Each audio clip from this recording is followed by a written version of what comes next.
महाराष्ट्र के उप मुख्यमंत्री अजित पवार की विमान दुर्घटना ने पूरे देश को गहरे सदमे में डाल दिया। यह हादसा उस समय हुआ जब वे मुंबई से अपने गृह क्षेत्र बारामती के लिए चार्टर्ड विमान से रवाना हुए थे।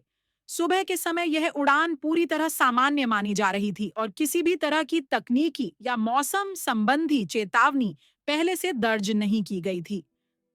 अजित पवार उस दिन बारामती में प्रस्तावित कई राजनीतिक और संगठनात्मक कार्यक्रमों में हिस्सा लेने वाले थे, जिनमें जनसभाएं, कार्यकर्ता बैठकें और स्थानीय नेताओं के साथ संवाद शामिल था।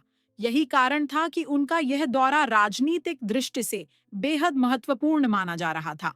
विमान ने मुंबई से उड़ान भरने के बाद निर्धारित समय के अनुसार बारामती एयर स्ट्रिप की ओर रुख किया।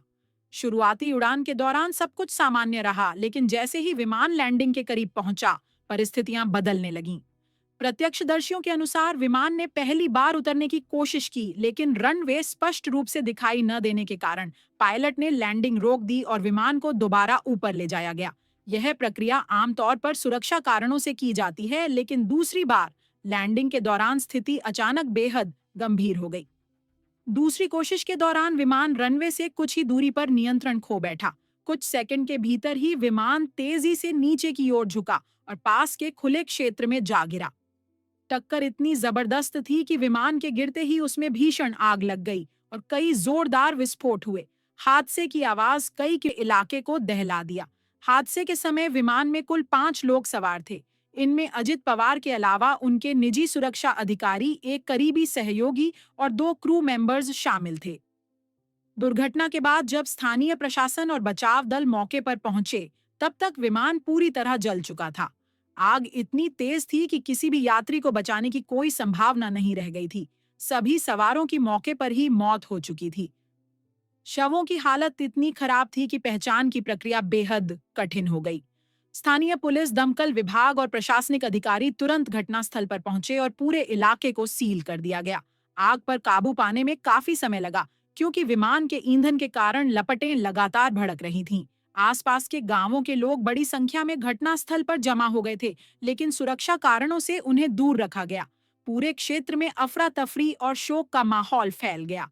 अजित पवार की मौत की खबर फैलते ही महाराष्ट्र की राजनीति में भूचाल आ गया। वे राज्य के सबसे प्रभावशाली नेताओं में गिने जाते थे और लंबे समय से सत्ता और संगठन दोनों में अहम भूमिका निभा रहे थे।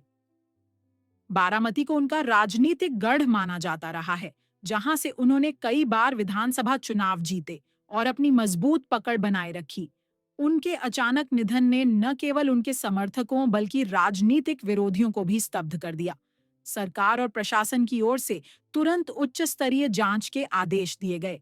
विमान दुर्घटना जांच से जुड़े विशेषज्ञों को मौके पर बुलाया गया, ताकि हादसे के कारणों की बारीकी से पड़ताल की जा सके। जांच का मुख्य फोकस यह जानने पर है कि क्या यह दुर्घटना तकनीकी खराबी, मौसम संबंधी समस्या, मानवीय चूक या इन सभी कारणों के संयुक्त प्रभाव से हुई। विमान के उड़ान रिकॉर्ड, मेंटेनेंस हिस्ट्री और पायलट के अंतिम निर्णयों की जांच की जा रही है। प्रारंभिक जानकारी के अनुसार दुर्घटना से पहले किसी तरह का आपातकालीन संदेश या चेतावनी जारी नहीं की गई थी। इससे जांच एजेंसियों के सामने कई सवाल खड़े हो गए हैं। यह भी जांच का विषय है कि लैंडिंग के दौरान विमान की ऊंचाई, गति और संतुलन में अचानक ऐसा क्या हुआ कि पायलट उसे संभाल नहीं सके। ब्लैक बॉक्स और कॉकपिट वॉइस रिकॉर्डर की तलाश को जांच का सबसे अहम हिस्सा माना जा रहा है, क्योंकि इन्हीं से अंतिम क्षणों की सटीक तस्वीर सामने आ सकती है।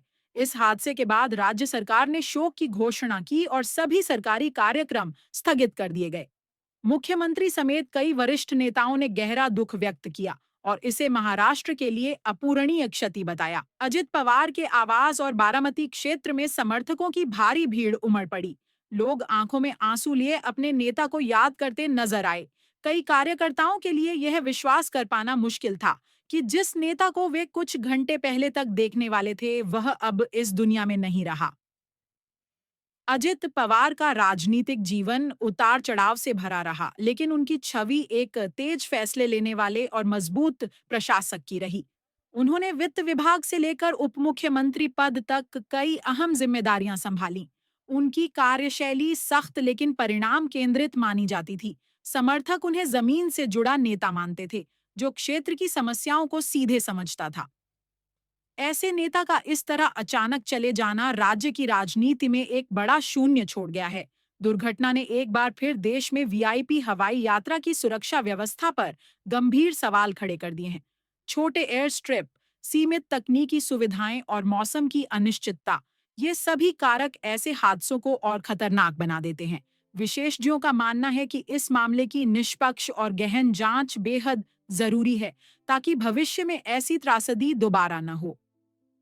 घटना के बाद बारामती सहित पूरे महाराष्ट्र में शोक की लहर दौड़ गई। जगह जगह श्रद्धांजलि सभाएं आयोजित की गईं। राजनीतिक दलों से ऊपर उठकर नेताओं ने उन्हें याद किया। आम लोगों के बीच यह भावना साफ दिखाई दी कि भले ही राजनीतिक मतभेद रहे हों, लेकिन इस तरह की मौत किसी के लिए भी स्वीकार करना आसान नहीं है। अजित पवार की यह अंतिम यात्रा न